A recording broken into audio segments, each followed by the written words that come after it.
welcome to the Web3 Business Podcast brought to you by Tokenminds. As usual, I'm joined here by my colleague Kay. Kay, hello, welcome. Hi everyone. And today we have a special guest, David. Hi, welcome. Thank you.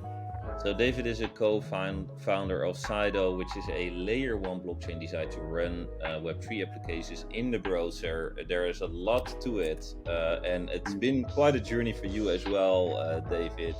As I understood, this is how long has this been in the works right now, Saito?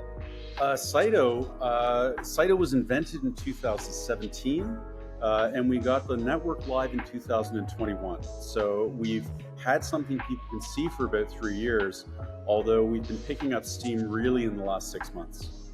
Anyone who wants to check out what we're doing, it's saito.io. And I'd suggest the first thing you should check out is /arcade, ARCADE. You can also check out /Red Square. It's a decentralized social media application, which gets to what we're building. We're building a layer 1 network that fixes fundamental problems with Bitcoin and Ethereum, but that also supports applications in the browser. Anyone can develop applications. They can run on any machine, and the blockchain will pay for them. Yeah, it's quite revolutionary. But in the essence of time, let's jump into the marketing questions here. Okay, go ahead. All right. Hi David. So given the technical nature of Saito's platform, how do you approach educational marketing to ensure potential users and developers or builders to understand the benefits and capabilities of your technology? It's really hard. It's really hard because the attitude of a lot of people is free money. And so a lot of people that are developers in this space will do things like, okay, where do I apply for grants? Or who is leaking money and where can I kind of parasitically attach? And for us, the winning strategy is not to play that game. So Saito is a lot like Bitcoin. If you take a look at our community, most of the community development is done by volunteers.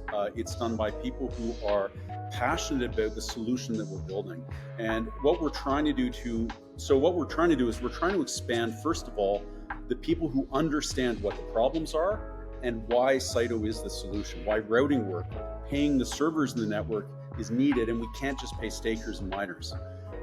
And what we've found is the strategy we're doing is very deliberately like Bitcoin. Having a token is really important because it lets the people that understand get involved, and it gives them an incentive to do the hard work of actually thinking about what you're doing, because people are looking for alpha. And so for us, that was a big shift in about 2022, because we've got the network up. A lot of people don't know about us, but because there's this token, people are starting to do research. And a certain number of them go, oh my God, I actually understand this. And when you've got anything that's difficult to understand, it's beautiful, because you get to build your community that way. The challenge there is that you can't do the things that like proof of stake communities do, that DOT does or that Polygon does, because you can't have tokenomics that are going to dump on the community. You've actually got to respect people. You've got to have good development, good communications. You've got to have the ability to show people, look, we're not like the consensus mechanism doesn't require perpetual inflation. But when you get that, we think it's the best marketing because it kind of turns into this Roger Ver situation with Bitcoin, which is the people that are right early on. As you succeed, their voices become more powerful because they get credibility. And so that's a huge part of our marketing strategy. The other big part is getting the applications in the browser, putting them out there so people can see and people can use it. And people can say, well, wait a minute, it's not just DeFi. It's not just a clone of what Ethereum is. There's something different about Saito, and that also motivates some people to dig deeper down. Does that answer your question, Kay? Yeah, it does. So I have a follow-up question on that because I mean earlier you've mentioned about the trilemma, right? And then I've been talking to a lot of projects and they really want to resolve the trilemma, like because what people think is you cannot solve the scalability, security, and decentralization without compromising any one of those. So what I'm thinking is, on your opinion, so do you think that this can be solved like without compromising the other one? Yes, of course. Saito solves it. I mean, we think Saito is the only one that solves it. The problem is people have this technical fetish, and people think that anything that increases scale solves the trilemma. What the Mm. trilemma is you've got a blockchain that has a limited size, and so it's got a limited amount of money. And the question is, where does that money go to? And you've basically got three costs. You've got security, which is paying for staking or mining. And the idea is that the more money you pay for those activities, the more expensive it is to vote. And they're building systems so the security scales with the amount of money you get to the people who are voting. Because the higher the return on investment, the more money, the more profits there are, the more people do it, the more expensive it is to attack. So proof of work and proof of stake exist in that corner. They're spending 100% of their money on the votes. We have two other cost sinks. We've got scale. Now, scale is the number of bytes that are pushed through the network. It's raw byte throughput, but it's the byte throughput that every server is doing. So sharding compromises this in a bunch of ways. Decentralization is the number of machines that process that data. So what most blockchains do is they give all of their money to miners and stakers, and then they say, well, we can't pay for scale and we can't pay for decentralization. Bitcoin says volunteers will do that. That's a solution, doesn't scale. We have other projects like BCH, it's the eCash version where they say, okay, we're going to pay less to miners and stakers, and we're going to take some of that money and find a way to give it to other people. And the problem with this is any system you set up in proof of work and proof of stake that takes money away from mining and staking, it can be attacked.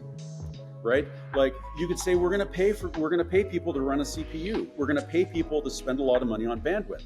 And I can sit in my basement, connect 5 machines in a circle, have them all spend bandwidth, sending data in a circle, and show up and say, hey, look, give me $1 million. It doesn't work. Lowers security. So that fundamentally is the trilemma. Now, because people have this technical fetish, very few people actually understand that the trilemma is this economic problem. And you can have discussions, and some people say, oh, well, wait a minute, if we increase scale, we have more fees, and that means we have more money to pay for everything. It's like, it doesn't work that way. Because if you increase scale, your average fees per byte go down.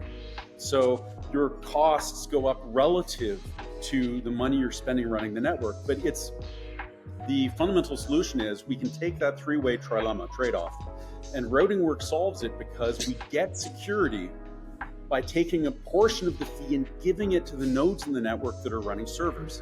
And so this three-way trade-off turns into the two-way trade-off between scale and decentralization. And it's basically just an efficiency gain. The same fees buy more servers, they pay for more decentralization, they pay for more scale, because the fees go to the people that are running the network servers. They're not like getting pulled out of the network and being given to some guy who's just, a DPoS he's staking. So we can talk about the trilemma if you'd like. The answer I'd give you very bluntly is people say they solve it, they don't. Routing work actually does. And we really encourage people to dig into this, because that's one of the roads that people have taken to realizing, oh my God, actually there is a paradigm shift coming, which is routing work. So we love to talk about it, but it's a big conversation. Yeah, thank you, David. So those are the two questions from me, Rob. Yeah, so I think just also looping back on the marketing part, right, David? So does it work in that sense that when you're launching a new blockchain, obviously you want to get the developers on board, right? So you already mentioned you're not, if I understand it correctly, a huge fan of these kind of funds allocated to kind of motivating them with the money part, right? Just getting the biggest bang for the buck, basically. And you're taking the long game, right? Just basically showing value. To be as direct as possible, I question a lot of people. They think dev budgets, dev hackathons, all of this stuff is productive, and they think, oh, third-party devs. They go, where are the third-party devs? what third-party devs are building on your network. Now, the first thing I'd say is that most third-party devs are not very good. Most third-party blockchain applications are not very good. And they're not necessarily good for your project, because a lot of the ones that are doing anything that can generate hype, they're selling that hype to chains. And so they're kind of, they're going and they're marketing and they're farming. Give me a token allocation I'm going to build. If you've got a ton of VC money to burn, that might be a good idea. I don't think it's very useful. And those guys tend to take their network effects and leave as soon as the money stops. So it's kind of pointless, like you want devs, because devs should be building applications that drive transaction fees into the network. But with this parasitic POS development approach, it's actually the opposite, where what happens is these guys get funded because it's part of this hype cycle, right? Like, if we can demonstrate we've got devs and we can fund them in certain ways, it can be like Solana, we're going to give you free API infrastructure. So run your shit coin or your shit token, your meme coin, whatever, on our EVM instead of Ethereum. It's not necessarily a good deal if you're a serious project and you're solving the fundamental issues. It might be great if you want to buy hype. And I'm not saying buying hype might be brilliant. I'd answer this. There's a second. So the first question is really what kind of devs provide value. The second thing, though, is a lot of people think that when they think of devs, they think of like a corporate team. Corporate teams mean you need API infrastructure like Infura, because they don't tend to interact with the blockchain. They tend to build like a React app that makes a database query to someone else who's running the blockchain. So this is one reason that they're not faithful applications, because all they need to do is switch that database layer, and suddenly they've gone from Ethereum to Solana. And when Solana runs out of the hype cycle, they're going to switch to someone else. I think the kind of devs that we want are the kind of devs that deliver value. And in the Saito community, it's not people developing standalone apps. It's people who are taking the apps that we're building, the games on the arcade, the social media. We've got like peer-to-peer poker. We've got video calls. So in the future, you guys can drop your podcast platform, and we can actually do this on Saito. We use the blockchain to connect our browsers, and then we're streaming the video channels and the audio channels to each other peer-to-peer, and there's no company asking us for money or monetizing. We can do this stuff on a blockchain today. Point being, the devs we're seeing that are productive in doing things that people value they're kind of tweaking stuff that already exists. And so development on Saito looks a lot less like Solana, and it looks a lot more like Web 1. If we're going back to like 1998, where you got a 12-year-old kid who's hacking up an HTML file. He doesn't really understand it. People don't need to know the whole stack. They don't need to know the whole blockchain. They can hack up the applications that you give them. And that's the kind of development activity we're seeing. And that's why the core team in Saito, and a core part of our dev work, is actually building the applications you'll see. Because if you come to Saito, you'll see like the arcade. You can play poker. You can play Twilight Struggle. You can play Settlers of Satoa. There's a ton of games. You can participate in social media, and devs can hack that up, put those apps on their own servers, and start making money.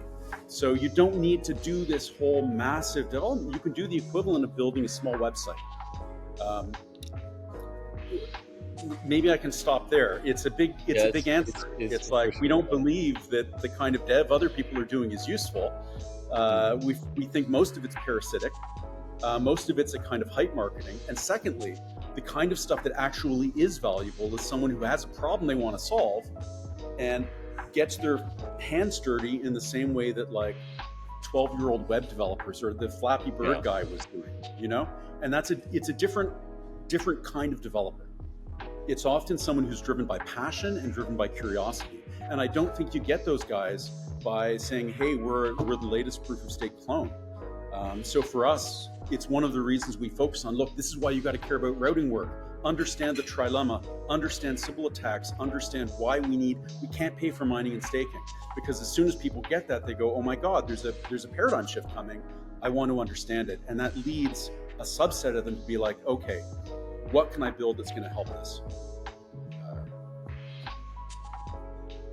Yeah, it's amazing. It's the answer. Yeah, no, it's a big answer, and I think it's a very useful one, packed with a lot of information. But the core of it, I think, is that it's just a whole different way of looking at a layer one marketing and a whole different Yeah. vision on that perspective. And I think a very useful one for sure, because people are kind of copying each other, right, in this world, and they have this standard model, right, of creating this hype and having all these Yeah. grants. And you guys, for a great reason, are doing it Yeah. differently.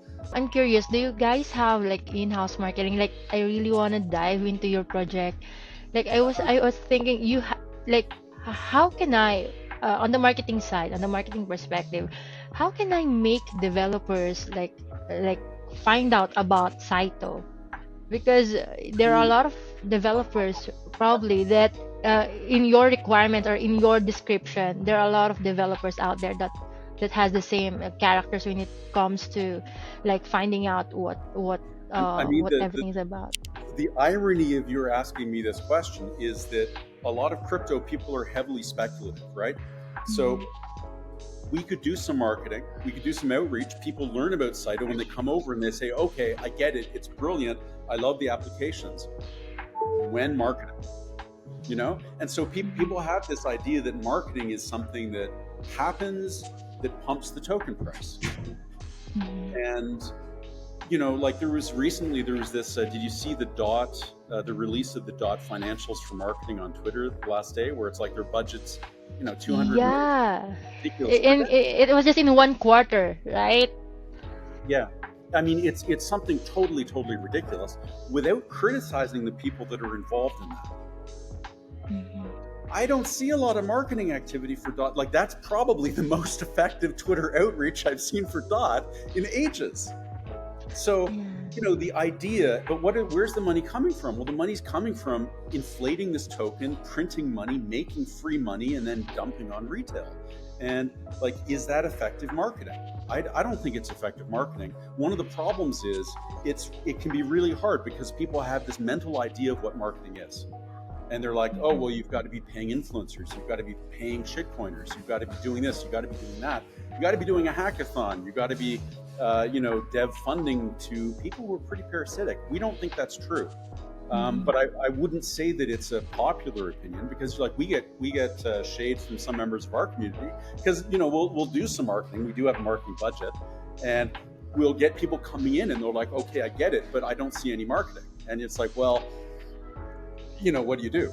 The best Yeah. marketing is for us is building them because the applications, people can use them, and it means you stop being this vague thing that doesn't exist and you become something that's real, and then that motivates people to dig in. Not everyone, but it certainly works better for devs and it works better for people who care about the problems. And part of our marketing strategy is if we can be a revolutionary change for people who want the results of fixing the problems we fix, we can grow organically, and we have kind of grassroots marketing in a way that hasn't really existed since Ethereum. Um, Mhm. like Ethereum, their big marketing thing was they figured out on the website, you put the script there, and the script says, here's how you have a token. Mhm. And as soon as they did that, the marketing for Ethereum picked up because people are like, I know how to use this network now. So yeah, do Right. things that are useful and have that drive people talk about you and use you. So, it drives us with app development. So like the apps that we're putting effort into working on are the apps that people are using. Mhm. Yeah. Because we're like, well, look, if people are using them in this state, let's put some more polish in them, and that's resulting in things getting better and better. So things like the video call. Um, Yeah. We've just had Web3 crypto support come out. So this Friday, tomorrow, Ethereum support is coming into Saito. So we'll be able to combine that, right? Like you can have a podcast and a video call, and you can charge someone per minute in Ethereum for having a telephone call. All open source and all decentralized. So things become possible that we're hoping as more and more of this stuff happens. Like you may not care about pay per minute video calls. Maybe there's someone who says like, wait a minute, this is an OnlyFans application waiting to happen, and they hack it up, or I can run a language learning business because this is I could charge for a 30-minute slot with a teacher. So there's a lot that becomes possible.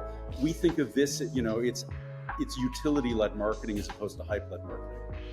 But that's also, it's part of being, I don't want to say a marginalized chain, but coming from a perspective that's not POS, because we can't play the sort of hype games that other people play, because a lot of what we say is that proof of stake is broken and proof of work is broken. And that's a weird message to come out to mainstream crypto users with, because they're suspicious. They're like, wait, so you're telling me that like Bitcoin's not going to work? You're telling me Ethereum's not going to work? And we're like, yeah, that's what we're telling you. And they're like, but it works, and it's big and it's growing, and look at the value of the token. There can't be a problem. And what they're really looking at is they're looking at the activity that's bought by the block reward, which is a battery that's running to zero. And the real question for those networks is, okay, what happens when the battery hits zero? Because at that point, if they're going to top up the battery, there's going to be constant inflation on the token. And I don't know how those networks compete with road and work networks that are zero inflation, right? Like, it's a store of value narrative. If it's a store of value narrative, you shouldn't be printing money. Anyway, I'm going on. Thank you for the question. Yeah. I was just curious about how you do it. Yeah. I think Rob is here, so we can go back in the recording. No, I think we can definitely leave this in the recording, obviously. But if you really want the aggressive questions, it's why does this approach not solve the trilemma? That's the awkward conversation for other people. But you mean which approach? Your approach? You mean? Well, for instance, people talk about DAGs solving the trilemma, right? They're like, oh, it's a DAG, and it's like, well, look, no, here's your security budget. If you don't add new attack vectors, every computer still needs to process every transaction. So you're limited by this scale part. The scale part of your triangle is still limiting you there's a maximum throughput to your network. And if you've got fees, you're paying for scale. Well, every computer on the network that's operating for profit, you need to pay for them too. And so you've got scale, decentralization, and you've got your security budget. And as soon as you can grow until you hit scale, but as soon as you hit capacity, you're stuck right there with the trilemma. Because, well, if you want to increase the power of your servers to process more transactions, where is the money coming from? You either have to have less nodes on your network, or you've got to pay less to stakers or miners. And so their DAGs, they come out here and they're really talking about latency gains, which they're non-trivial. That's like a minor efficiency improvement. That's not solving the trilemma. But they're selling it that way, and they're selling it as hype. There's braided chains like Cadena. It's the same problem where they're like, okay, look, it's taking you've got to spend a lot more money to attack this one chain or to attack this one shard or something. And it's like, no, because that shard is checking other shards too. So the maximum throughput of this shard, if this shard is checking like 4 other shards, it's processing 25% of the throughput per shard. All of these approaches that claim to use these technical solutions to solve the trilemma, they are total bullshit. Part of the problem is that they're gaslit by this tech stuff. They don't understand it. They can't dig into it. And people are like, well, that sounds compelling, but it's an economic problem. Anyway, it doesn't make us popular to criticize this stuff. I had a conversation with one of the CTOs of eGold, Multiverse X, and it's like, you say this, and the guy's in denial, and then finally says, look, you're right, it compromises security a little bit, but we think that's okay. And it's like, yeah, okay, so you haven't solved the trilemma. Sharding doesn't solve the trilemma either. And this is without talking about proof of stake, where like they like to say, oh, it takes 67% to attack, or like we can design a system where it's 99%. And if you design a system that's secure against 99% collusion, you have a halting attack where 1% can just a little bit over 1% can just stop your chain. And so it's like, it's this bait and switch game that people play. It's ridiculous. But it's part of this technical hype cycle where people are selling to retail. They're selling hype to retail, and no one cares as long as the money engine is going. And I think it's going to stop. I think what we're doing is going to help that. It's why we focus on education. But you guys can use this or not. But it makes marketing harder when you're talking to POS people and you're like, not convinced. Yeah, no, absolutely. Yeah. No, I think our audience is should be able to get also the gist out of it, that you guys from a marketing perspective are really focused on getting quality, useful applications on board, getting that up that way. So apart from you guys solving those technical challenges, right, more challenges in blockchain, are you also solving any of the UI challenges as well when interacting with the dApps, or is that like similar as for example Ethereum? Sure, there are a ton of issues that come with applications. One of the ways most people think applications, they're like, you've got to be running an EVM. What a blockchain really is a public key infrastructure network, PKI network, where everyone's got a public key and they've got a private key. And your public key is your address. And there's a ton of applications and things you can do with this that don't need an EVM. I'll give you one example. You guys know how when you go to a banking website, the browser bar, the lock shows up and it turns yellow. And it's like, it's secure. What's happening in the background is your computer talks to the server and they do something called a Diffie-Hellman key exchange. And there are variants on it, but we're using public key cryptography to create a shared secret that we can use to encrypt communications between us. And the cryptography works so that even though we're doing this over a public channel anyone can spy on, we end up with a secret number that no one can figure out what that secret number is.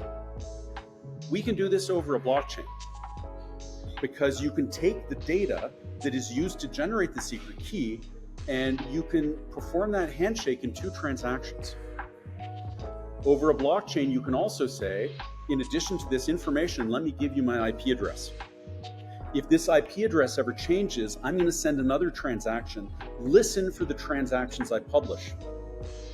As a result of this, you will always be able to find me on the public internet. Now, this opens a world of applications that do not exist in proof of stake. Because, like Ethereum, you can't share this data. It's way too expensive. We can start doing things like we've got the blockchain. It's kind of like the spine. But all of a sudden we get swarms because when I want to connect to you, if we want to have a video call, well, I've got your key. I've got what I think is your IP address. I can send a message off chain to your server and say, hey, Rob, is this you? And you can reply by cryptographically signing something where I know it's you. And so we're using the chain to bootstrap this peer-to-peer swarm. And then this peer-to-peer swarm becomes a routing network that protects the blockchain. But there's a ton of applications we can do with this. And the challenges of the applications get different. For instance, Twitter, if you go to Twitter, you're getting your tweets from one source, Twitter servers. If you go to Saito and you're using Red Square, if you start adding friends, your browser will start kind of asking them for tweets. Now, most of the time right now, it's browsers connecting to browsers, so you can't find them. But if I'm online, or if I say I've got an online archive node, all of a sudden you're loading tweets from 2 places. You're loading tweets from 3 places. The UI for this, the challenges for this are totally different from designing Twitter. So a lot of these Web 2 applications, these Web 3 applications, it's a Web 2 design where they're hitting a database, but it's still, there's this one trusted database. With peer-to-peer blockchain applications, all of a sudden you might be dealing with 10 servers. So user-wise with the application, it's like, I've got Twitter. When do I stop refreshing the page? When do I load new tweets? Because I might see the tweets and then, Rob, your tweet's hit. So you've got these kind of challenges. You've also got moderation challenges because we've got a permissionless network. Anyone can try to publish tweets to me. And so how do we handle things like moderation? We can't rely on Twitter policing us. We've got to have basically a decentralized mechanism where maybe the way Saito handles it is we've got a blockchain, a mod tools app. One second, I think my phone is harassing me. Stop. Okay. So we do like decentralized moderation where I've got a blacklist and I've got a whitelist. And if you ask me for that, I'm going to share it with you. And all of a sudden, we're replacing the kind of the centralized, like Twitter relies on Elon Musk's company preventing spammers from joining the network. A lot of crypto Twitter, people use Telegram. They use these channels where they can control the messaging, where they can censor people. It's blockchain, but it's based on censoring because their business model is based on hype. They can't afford to have people come in and just shit on their project because it's based on hype. You don't want the negativity. They've got to censor it. So they use Telegram, they use Discord, they use Twitter. The Saito social media applications, we don't censor, and we're moving towards decentralized moderation. And decentralized moderation, again, the way it affects building a UI and the way it affects designing the way you load content. It changes the way these apps work. And so we're developing what we think are best practices. We can go into them. But it's just an example, like how you're loading content from multiple friends. Your friends list are the people you get content from. How you authorize your friends to access your content. I can have an archive node, for instance. I can encrypt and publish blog messages to my archive node. Not all of these transactions need to go on chain. Some of them do. Some of them can just go off chain, and I can publish a cryptographic key for you that lets you identify and find them. But we now have this infrastructure support layer, which applications need to support. Loading content, authorizations and permissions in a peer-to-peer swarm content network. And so all of this stuff is new. There's no best practices for it. It's another reason why the application first development model is really important and what we're focused on, right? Like, again, stuff like poker, if you're playing poker and you're in a game and you've got Web3 crypto and you're using Bitcoin, do you want to stop every 10 minutes? Do you want to stop for 10 minutes between hands because you're waiting for Bitcoin settlement to happen at the end of the round? If you're playing a game, what do you send on chain? What do you not send on chain? All of this stuff, Saito becomes like an operating system that helps people build applications easily that solves this. Key backups, right? Like maybe your wallet does something and it gets this new security key. Well, there's an event you can emit that will trigger your browser to do another, safeguarding your wallet, keeping everything encrypted. So there's a ton of stuff, UI-wise, application-wise, that people don't really think about because they're used to, it's an EVM, but I don't use the EVM directly. I ask Infura or some other company that's funded by VCs, and they run a big database and they get me the data. And so from our perspective, this is what people think about when it comes to Web3, but we think in a couple of years, people are going to be like, yeah, that's Web 2. You're not even using the blockchain, you're using a database, right? The database is maybe using the blockchain. We think that real Web3 is, I've got my friends are nodes on the network. Some stuff we do off chain, other stuff we do on chain, and the blockchain is a coordination mechanism for us to exchange the SIGs, exchange the proofs, for the entire swarm ecosystem to happen. It's a huge problem for devs, and it's one of the reasons why kind of corporate Web3 devs aren't what we focus on, because they come in and they're like, where's the API? What's my API access key? And we say, actually, you need to know what an SPV block is, because you need to, like, if I'm using Twitter and I want Rob's tweets, I want to tell the blockchain that I want Rob's tweets because I want to start listening to his transactions. And so the way you even fetch data, and as soon as I tell the blockchain I want Rob's tweets, the data starts coming to me, and it comes to me every block. If I come back to Red Square and I've been offline for a while, as my browser or my client syncs the blockchain, all of Rob's tweets start showing up, and I've got to handle that. So yeah, radically new challenges. We're not seeing them yet in the mainstream because people are used to API key to access a VC-run database somewhere, but that's going to change. Right.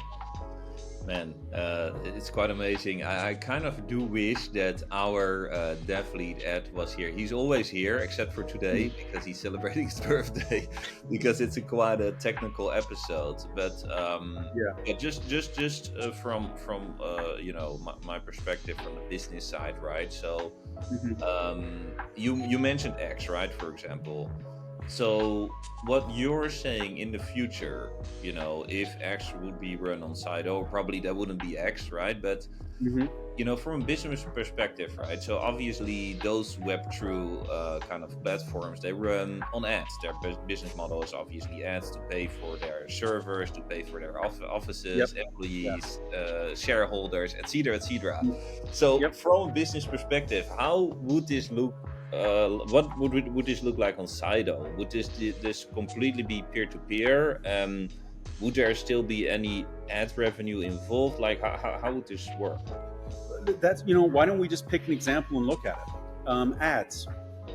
Ads are the revenue model for Web 2, right? Because it's like, I want to use the internet, somebody needs to pay for the servers. And this is the economic problem. It's the problem with mining and staking. It's the free rider problem in economics. It's caused by incentive misalignments. Those incentive misalignments happen in blockchain because we're paying the stakers who are sitting at home. We're not paying the guys that are running in Fura. We're not paying for that database there. So they're like, give me an API key. Those guys need to add what's known as closure in order to be able to sell something. This is public choice economics for anyone who's done finance or economics. It's like, how do you solve the tragedy of the commons situation? You give it an owner. So these companies, we're giving them owners, and that means they're going to be monetizing our transaction flow, and that's how they're going to make money. They could also give us ads, right? Like, here's my Web 2, my Web 3 app. It's going to have the ads that I'm putting on there, and I'm going to make the ad income, and you're going to pay your transaction fees. That's a form of double dipping. Here's how it works on Saito. When I use the network, I'm paying a transaction fee. Now, that transaction fee is kind of like giving someone a little bit of hash. So the people that collect transactions and process them can turn my transaction volume into money. They can use this to pay for the servers. The technical challenge that Saito solves with routing work is, how do we do this without also making the network something you can just attack by spending money? But think about this in advertising. What this means is, the money that's paying for the servers is coming from the transaction that I'm spending. So the guy that's running the service, he could put advertisements up, but the application could just be running on my machine, right? Like if this video app is running on Saito, I've got the app installed, you've got the app installed. The people that are running the network don't need to have the app installed. They don't need to have any infrastructure other than the node that is just being as efficient as possible at passing transactions back and forth. So the network that you connect to doesn't need to be able to feed you advertisements. But I could do something. I could say, look, but I still need tokens, I still need money. I'm going to install an application that takes whatever application I'm using in the browser that's installed locally and adds advertising. Instead of Google putting advertisements onto a web page that's fed to me, I've now got this Google AdSense module running in my Bitcoin wallet, in my Saito wallet. And when I've used the applications, it'll show me an ad, and maybe I interact with it, I prove I'm a human. And when I've seen enough of those, the advertising company sends me tokens. So the advertising model still works, but it stops being controlled by this monopolistic company called Google. Or Google is now sending me tokens, but Google isn't running the applications, it's not censoring the applications, it's not controlling what applications I'm using. And the tokens That's that I also get... a problem. Sorry to jump in there, David. From a marketing perspective, a lot of value of ads is because of the targeting, right? Would that also, how would that work in this case then? Well, you control it. The problem with Google isn't that they're targeting you. The problem is that you can't control it.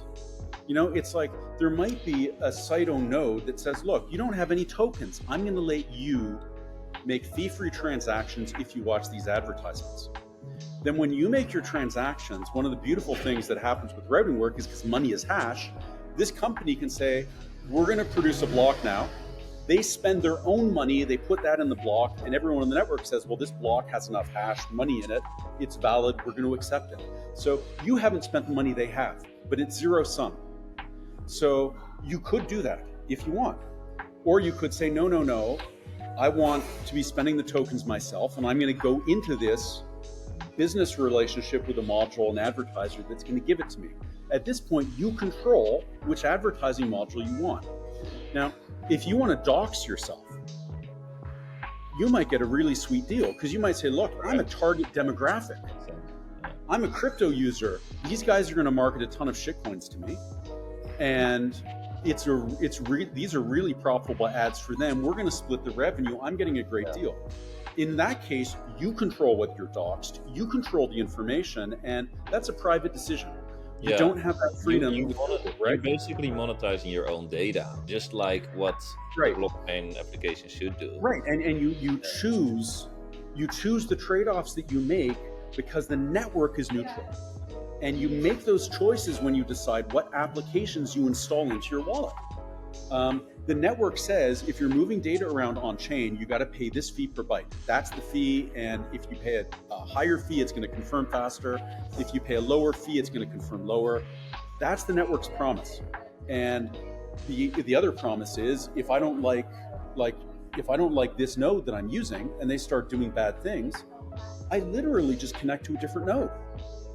Because I've got the private key, it's my public key, I can just switch. So the freedom of how the applications work is still totally flexible, but the parasitic points of centralized control disappear. And this is getting back to what is a blockchain? A blockchain is openness and non-excludability. And this is what Saito is with Web3. It's basically saying if we scale and if we pay the servers that really have these data costs, we can do this for more than just a little bit of token. You can put SIGs and you can put data in, and that enables us to have this control while we create this swarm that's off-chain. And maybe some users, they rely on on-chain transactions a lot. And maybe poorer users, it's well, you're only going to use that to publish your IP address so that people can find you off-chain. And it's really cheap for you, but you're not going to be able to use the base network as much, and maybe it's a bit more inconvenient. And someone who's super rich, like maybe WikiLeaks comes along, and it's really, really important that they get the protections of the network on the data they're publishing, right? Like you've got an insurance contract, you publish that online. You got a house deed, you publish that online because it's really important, it sticks around. And in that case, you're going to pay a higher fee, but the free market can solve that with Saito. So, it's if you pay for the right things, you incentivize the private sector to do it. And the advertising model is one of these. A variety of business models are supported. What goes away is Google locks Google's profit business model to the way you use the app. And maybe I'll give you one more example, which is the video chat that we're using. I'm pretty sure you guys are paying per month for this. Richard used to pay for Zoom. So we do Zoom meetings as a team.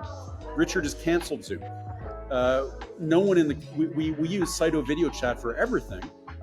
And it's beautiful because when we use that UI, it no longer hassles us with all of these steps and downloading the software, because Zoom is no longer trying to force us to subscribe to its business model.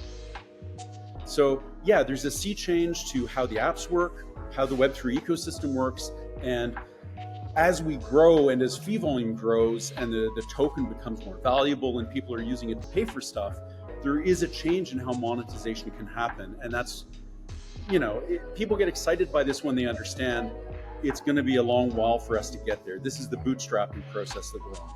But it's also why we think it's so important, A lot of people, it's like POS, let's print some money, let's do some meme coin shitting. And we're like, no, actually, this is really important for a new model of how the internet can work that protects personal privacy. But to do this, we need to solve these fundamental issues. Right. Thank you for listening. Your patience, by the way. I think it's totally mind-blowing, amazing. It's definitely it needs a lot of explanation. It's a pretty much of a paradigm shift from many perspectives. Yes. Kay, do you want to jump in here with any questions?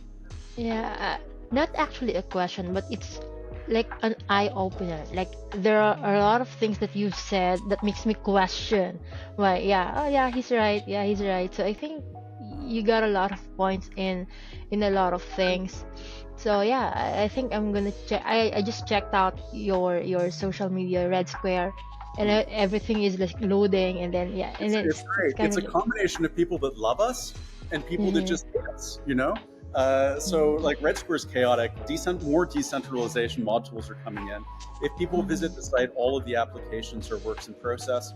What I love about it is some of the apps, people are using them, they don't even care about blockchain. We got people coming in and they're playing a game called Twilight Struggle, which is a beautiful game. It's so much fun, and they just want to play the game. They don't want to. They don't care about the blockchain, and I love seeing that because it's a sign that Web3 applications really can be better for people. You know, like they're not locked into this like Steam-based central provider where there's a 5-step login, and like, oh, you're not online today. Oh, well, we're not going to let you do it in this way or that other way. That's a terrible example because you do need an internet connection to use Web3, but you know, there's versions of that make sense. Are there still gonna be meme coins in Saito, ERC20 like coins, or that's not gonna be part of it at all? You can. Here's one of the differences. One of the ways to think of it is look at why did Ethereum happen? Ethereum happened because Vitalik looks at Bitcoin and he says, if we've got a network that is keeping transactions in a certain order, right? Block 1, block 2, block 3, block 4, and then the transactions have data in them. We can put commands into the transactions and we can use them as inputs to this virtual machine. Now, the problem with Ethereum is that having the instructions in the transactions is a great idea. Why are you forcing every node on the network to run the virtual machine?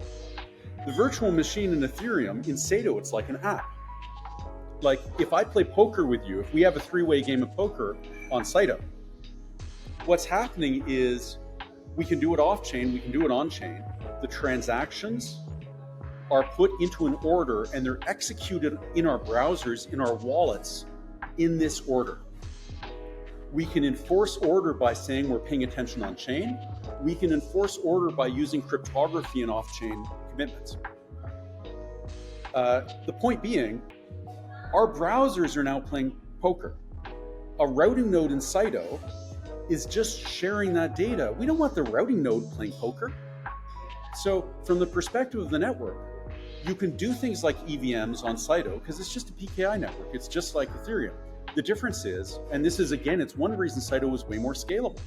The nodes in the network, we're not forcing them to run the applications. We're saying, look, if you care about this application, you can run that application. So an EVM can be a kind of application. Poker can be a kind of application. The network is way more efficient because the underlying network is just routing data around. So yes, you can have EVMs and you can have coins that way. You can also have them through something called on-chain scripting. We're working on that. We've actually got, community dev. This is partly a dev-led initiative. So yeah, there's it's an open standard and open protocol. So there are a ton of ways to accomplish most of the things that you want to accomplish. Right. Well, thank you so much, David. And it's a very technical episode this time. Hopefully, we can do another one at some point. But for now, that's the time that we have. So again, really appreciate you being here, David. Okay, as always, thank you as well, and everybody watching and listening. See you next time. Goodbye.